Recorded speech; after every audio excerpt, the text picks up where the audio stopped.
আসসালামু আলাইকুম। শুরুতেই জানিয়ে দেব হাতে থাকা গুরুত্বপূর্ণ সংবাদ শিরোনাম। গাজায় ইসরায়েলের বিমান হামলায় একদিনে নিহত 43।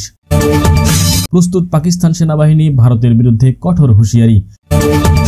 এদিকে গাজায় হামলার পরিধি বাড়ানোর পরিকল্পনা ইসরায়েলের। সর্বশেষ জানিয়ে দেব যুক্তরাষ্ট্রের কাছে থেকে সামরিক সরঞ্জাম কিনছে ভারত। এতক্ষণ শুনছিলেন সংবাদ শিরোনাম, এবারে জানিয়ে দেব বিস্তারিত। তার আগে অনুরোধ থাকবে কে কোথা থেকে ভিডিওটি দেখছেন অবশ্যই কমেন্ট করে জানিয়ে দেবেন। চলুন জেনে নেওয়া যাক বিস্তারিত।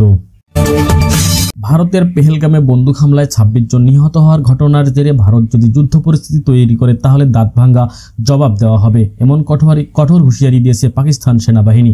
একই সঙ্গে দেশের জনগণের সম্মান রক্ষায় যে কোনো মূল্যে প্রস্তুত থাকার অঙ্গীকার করেছে তারা।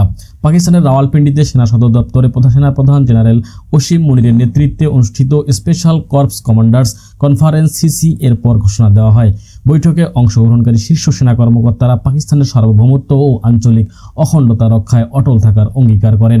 গত 22 এপ্রিল ভারত নিয়ন্ত্রিত জম্মু ও কাশ্মীরের পেহেলগামে বন্দুক হামলার পর ভারত ইসলামাবাদকে দোষারোপ করছে, যদিও পাকিস্তান তা অস্বীকার করছে।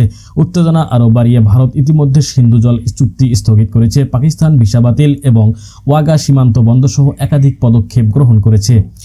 প্রতি উত্তরে পাকিস্তানও ভারতীয়দের ভিসা বাতিল ও প্রধান সীমান্ত ক্রসিং বন্ধ করার মতো পাল্টা ব্যবস্থা নিয়েছে। সিসিসির বৈঠকে ভূরাজনৈতিক পরিবেশ, পাকিস্তান ভারত চলমান উত্তেজনা এবং আঞ্চলিক নিরাপত্তা পরিস্থিতি নিয়ে বিস্তৃত আলোচনা হয়। সেনাপ্রধান ওসিম মুনির দেশের সশস্ত্র বাহিনীর পেশাদারিত্ব, মনোবল এবং অপারেশনাল প্রস্তুতির ভূয়সী প্রশংসা করেন। তিনি সব সীমান্তে উচ্চ সতর্কতা ও কার্যকর প্রস্তুতি জোরদারের তাগিদ দেন।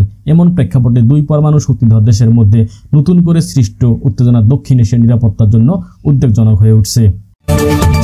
ইসরায়েলের প্রতিরক্ষা বাহিনী IDF বিমান অভিযানের বৃহস্পতিবার সন্ধ্যা থেকে শুক্রবার সন্ধ্যা পর্যন্ত 24 ঘন্টার ফিলিস্তিনের গাজা উপত্যকায় নিহত হয়েছেন 43 জন ফিলিস্তিনি এবং আহত হয়েছেন আরও 77 জন। গাজার স্বাস্থ্য মন্ত্রণালয় এক বিবৃতিতে নিশ্চিত করেছে এ তথ্য। 2023 সালের অক্টোবর থেকে গাজায় অভিযান শুরু করে IDF। শুক্রবারের অভিযানের পর গত 1.5 বছরে উপত্যকায় মোট নিহত ও আহতের সংখ্যা পৌঁছেছে যথাক্রমে 52,418 এবং 1,18,091 জনে। এই নিহত এবং আহতদের 56% নারী ও শিশু। 2023 সালের 7 অক্টোবর ইসরায়েলের ভূখণ্ডে ঢুকে অতর্কিত হামলা চালায় গাজা উপত্যকা নিয়ন্ত্রণকারী সশস্ত্র রাজনৈতিক গোষ্ঠী হামাসের যোদ্ধারা। এলোপাতাড়ি গুলি চালিয়ে 1200 জনকে হত্যার পাশাপাশি 251 জনকে জিম্মি হিসেবে ধরে নিয়ে যায় তারা। জিম্মিদের মুক্ত করতে ওই দিন থেকে গাজায় অভিযান শুরু করে ইসরায়েলি বাহিনী। 15 মাসের বেশি সময় ধরে টানা অভিযান চালানোর পর যুক্তরাষ্ট্রের মধ্যস্থতাকারী অন্যান্য দেশগুলোর চাপে বাধ্য হয়ে গত 19 জানুয়ারি গাজায় যুদ্ধবিরতি ঘোষণা করে ইসরায়েল। কিন্তু গাজার বন্দী ইসরায়েলি জিম্মি ও ইসরায়েলের বিভিন্ন কারাগারে বন্দী ফিলিস্তিনিদের মুক্তি ইস্যুতে হামাসের সঙ্গে মতানৈক্যের জেরে বিরতির 2 মাস শেষ হওয়ার আগেই গত 18 মার্চ থেকে ফের গাজায় সামরিক অভিযান শুরু করে IDF। গাজার স্বাস্থ্য মন্ত্রণালয়ের তথ্য অনুযায়ী দ্বিতীয় দফার এই অভিযানে গত প্রায় 1.5 মাসে গাজায় নিহত হয়েছেন নতুন করে 2,300 শতাধিক এবং আহত হয়েছেন 6,000-এরও বেশি ফিলিস্তিনি।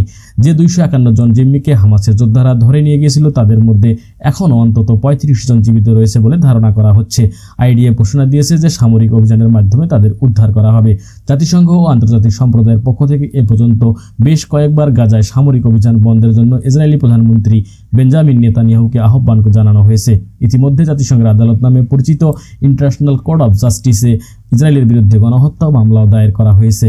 তবে নেতানিয়াহু স্পষ্টভাবে জানিয়েছেন হামাসকে পুরোপুরি দুর্বল ও অকার্যকর করা এবং জিম্মিদের মুক্ত করা এই অভিযানের লক্ষ্য এবং লক্ষ্য পূরণ না হওয়া পর্যন্ত অভিযান চলমান থাকবে। যুক্তরাষ্ট্রের কাছ থেকে 13 কোটি 10 লাখ ডলার মূল্যের সামরিক সরঞ্জাম কিনছে ভারত।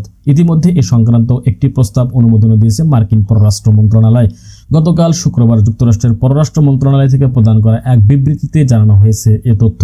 বিবৃতিতে বলা হয়েছে যুক্তরাষ্ট্রের কাছ থেকে নিজেদের নৌবাহিনীর জন্য সি ভিশন সফটওয়্যার ও এর সঙ্গে আনুষঙ্গিক বিভিন্ন সরঞ্জাম কিনতে চায় ভারত। কৌশলগত ঐক্যের অংশ হিসাবে ভারতের কাছে Indo Pacific maritime domain awareness software এবং আনুষঙ্গিক উপক্রম বিক্রয় সংক্রান্ত একটি প্রস্তাবের অনুমোদন দিয়েছে পররাষ্ট্র দপ্তর। এই প্যাকেজের মূল্য 13 কোটি 10 লাখ ডলার বলা হয়েছে মার্কিন পররাষ্ট্র মন্ত্রণালয়ের বিবৃতিতে। আরও বলা হয়েছে এই সফটওয়্যার ভারতকে তার সমুদ্র সীমায় বর্তমান ও ভবিষ্যৎ হুমকি মোকাবেলার জন্য সহায়ক হবে। ভারতের নৌবাহিনীর সচেতনতা, বিশ্লেষণ ক্ষমতা এবং কৌশলগত অবস্থান আরও শক্তিশালী করার ক্ষেত্রে ভূমিকা রাখতে পারবে সি ভিশন সফটওয়্যার। নিজেদের সামরিক বহরে সি ভিশন এবং এর আনুষঙ্গিক উপকরণকে যুক্ত করতে ভারতকে কোনো সমস্যা পোহাতে হবে না এবং এই সফটওয়্যার দক্ষিণ এশিয়ার মৌলিক সামরিক ভারসাম্যের ক্ষেত্রে কোনো পরিবর্তন ঘটবে না। গত 22 এপ্রিল ভারতের জম্মু ও কাশ্মীরের আন্তনগর জেলার পেহেলগামে সন্ত্রাসী হামলাকে কেন্দ্র করে গত 11 দিন ধরে চরম উত্তেজনা শুরু হয়েছে দক্ষিণ এশিয়া ও দুই চিরবৈরী প্রতিবেশী দেশ ভারত ও পাকিস্তানের মধ্যে। আন্তর্জাতিক রাজনৈতিক ও নিরাপত্তা বিশ্লেষকদের আশঙ্কা যে কোনো সময় যুদ্ধ হয়ে যেতে পারে পরমাণু অস্ত্রধারী দুই দেশের মধ্যে। এমন আবহেই যুক্তরাষ্ট্রের কাছ থেকে সামরিক সরঞ্জাম কিনছে ভারত।